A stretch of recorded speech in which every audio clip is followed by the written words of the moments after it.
छात्रों, आज हम वैद्यनाथ मिश्र नागार्जुन की एक नवीन कविता मेरी भी आभा है इसमें लेकर प्रस्तुत हुए हैं। इससे पूर्व भी हमने वैद्यनाथ मिश्र नागार्जुन की गुलाबी चूड़ियाँ, सिंदूर तिलकित भार, अकाल और उसके बाद आदि कविताओं की चर्चा की है। आज हम मेरी भी आभा है इसमें कविता की चर्चा करेंगे। इस कविता में कवि प्रकृति में स्वयं को ही देखता है। वह अपने अस्तित्व को बनाए रखना चाहता है और अपने अस्तित्व को प्रकृति के माध्यम से यह बताना चाहता है कि प्रकृति में उसका ही अंश विद्यमान है, उसका भी अस्तित्व है। इसलिए उसको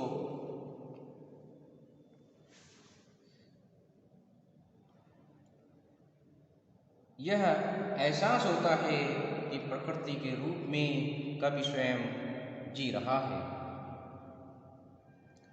तो आज हम इस कविता को पढ़ेंगे, इसके अर्थ को समझेंगे।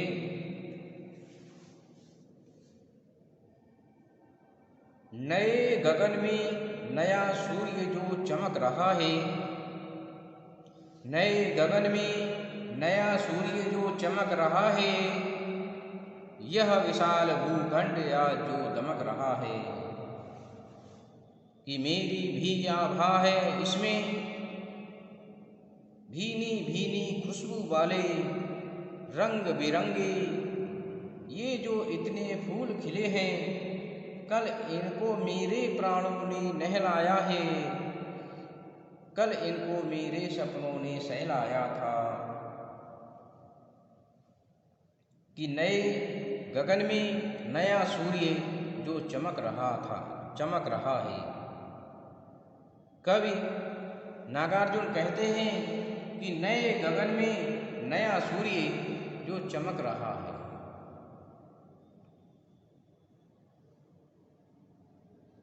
यह विशाल भूखंड आज जो दमक रहा है, अर्थात उस नए गगन और नए सूर्य की बात इसमें कवि करता है और नए गगन और नए सूर्य से आशय है कि कवि एक ऐसे समाज की बात कर रहा है जो भ्रष्टाचार से रहित है, जहाँ ज्ञान का आलोक बिखरा हुआ है और उस ज्ञान के आलोक में सभी एक दूसरे से प्रेम भाव से मिलजुल कर रहने वाले हैं। इसीलिए कवि नए गगन में नए सूर्य की बात करता है, क्योंकि सूर्य तो एक ही होता है, नया और पुराना उसमें कुछ भी नहीं होता।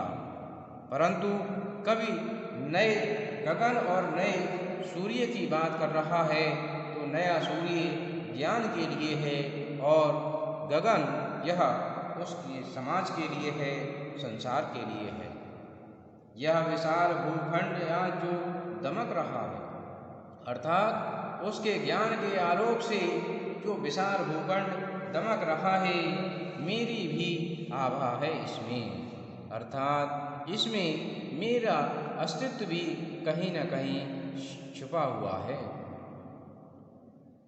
कवि अपने अस्तित्व को बनाए रखना चाहता है और प्रकृति के उपादानों में वह स्वयं को देखता है कि मेरी भी आभा है इसमें भीनी भीनी खुशबू वाले रंग बिरंगे यह जो इतने फूल खिले हैं, कल इनको मेरे प्राणों ने नहलाया था और कल इनको मेरे सपनों ने सहलाया था। आगे कवि कहता है कि भीनी भीनी खुशबू वाले रंग बिरंगे ये जो इतने फूल खिले हैं कि प्रकृति में कितने सुंदर फूल खिले हैं जिनमें खुशबू आ रही है, जो रंग बिरंगे हैं और जो लोगों को आकर्षित करते हैं। ऐसे फूलों के लिए कल इनको मेरे प्राणों ने नहलाया था, कल इनको मेरे सपनों ने सहलाया था। अर्थात इन फूलों के रूप में मैं ही यहाँ पर मौजूद हूँ, इसलिए मुझे अपने अस्तित्व को बनाए रखना है। कल मेरे प्राणों ने नहलाया था, कल इनको मेरे सपनों ने सहलाया था। अर्थात आज यदि ये सुंदर लग रहे हैं, आज रंग बिरंगे और सुंदर लग रहे हैं, तो इसके लिए मैंने परिश्रम किया है और मेरी जो मेहनत है, जो परिश्रम है, जो कर्म है, उसके फलस्वरूप आज ये इतने सुंदर लग रहे हैं। इसलिए इन फूलों में मैं स्वयं को ही देखता हूँ, क्योंकि मेरी शक्ति और क्षमता और सामर्थ्य इनमें लगी हुई है। पकी सुनहरी फसलों से जो अब की जो ये खलियान भर गया, मेरी रग रग के शोणित की बूंदे इसमें मुस्काती हैं। नए गगन में नया सूर्य जो चमक रहा है, ये विशाल भूखंड आज जो दमक रहा है, मेरी भी आभा है इसमें। आगे कवि कहता है कि पकी सुनहरी फसलों से जो अब की जो ये खलियान भर गया, अर्थात पकी सुनहरी फसलों से जो अब की ये खलियान भर गया, मेरी रग रग के शोणित की बूंदे इसमें मुस्काती हैं। नए गगन में नया सूर्य जो चमक रहा है। कवि कहता है कि पकी सुनहरी फसलों से जो खलियान भर गया, जो पहले कभी भी भरता नहीं था, आज उसमें प्रचुर मात्रा में फसल की पैदावार हुई है। कि अब की जो खलियान भर गया, तो ऐसा नहीं है कि जो है ये स्वतः उत्पन्न हो गई हो, स्वतः इतनी फसल प्राप्त हो गई हो। इसके लिए मेरी रग रग के शोणित की बूंदें इसमें मुस्काती हैं। अर्थात मैंने जो कर्म किया है, मैंने जो कड़ी मेहनत की है, उससे निकलने वाले जो पसीना है, उस पसीने की बूंदों के रूप में ही यह जो है अनाज आप देख रहे हैं। कि नए गगन में नया सूर्य जो चमक रहा है, ये विशाल भूखंड आज जो दमक रहा है, मेरी भी आभा है इसमें। कि नए गगन में नया सूर्य जो चमक रहा है, और नया सूर्य अर्थात ये समृद्धि का परिचायक है। जो समृद्ध स्थिति जो आज आप देख रहे हैं, वह कोई एकदम अपने आप समृद्ध स्थिति नहीं बनी है, बल्कि इसके लिए मजदूरों का अत्यंत ही योगदान है।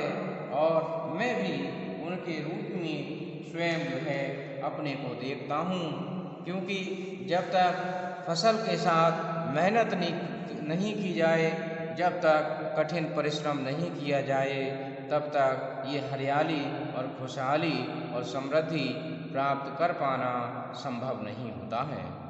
इसके लिए व्यक्ति के लिए जी तोड़ मेहनत करनी होती है, और तब कहीं जाकर उसकी फलस्वरूप उसके लिए प्रचुर मात्रा में, भारी मात्रा में अनाज प्राप्त होता है, और उसके लिए रंग बिरंगे खुशबूदार पुष्प प्राप्त होते हैं। ये सहज ही प्राप्त होने वाले नहीं हैं। जिस प्रकार से सूर्य की किरणें वनस्पतियों के लिए प्रकाश देती हैं, भोजन प्रदान करती हैं, उसी प्रकार से एक व्यक्ति उनके लिए जीवन दान देता है और उनकी देखरेख करता है, कठिन परिश्रम करता है। उसके देख रेख के अभाव में ना तो अच्छी फसल हो सकती है और ना ही रंग बिरंगे खुशबूदार पुष्प ही अच्छे हो सकते हैं, जब तक कि उनकी देखरेख न कर दी जाए। क्योंकि उनके लिए प्राकृतिक आपदाओं से भी नुकसान रहता है और इसके साथ ही जंगली जीव जंतु भी उनको कहीं ना कहीं नुकसान पहुंचाते हैं। लेकिन उनके लिए इस स्वरूप में देखने के लिए कवि यह कहता है कि उसकी कहीं ना कहीं कड़ी मेहनत और उसका परिश्रम इसमें छुपा हुआ है। उसके परिश्रम के फलस्वरूप ही आज हम प्रचुर मात्रा में अनाज को देख रहे हैं और सुंदर सुंदर फूलों के लिए देख रहे हैं। तो इन काव्य पंक्तियों में कवि यह बताने की कोशिश करता है कि जब तक व्यक्ति मेहनत नहीं करता है तब तक उसका प्रभाव दिखाई नहीं देता है, उसका अस्तित्व स्वतः ही समाप्त हो जाता है और अपने अस्तित्व को बचाए रखने के लिए और समृद्धि लाने के लिए उसे कड़ी मेहनत करनी पड़ती है।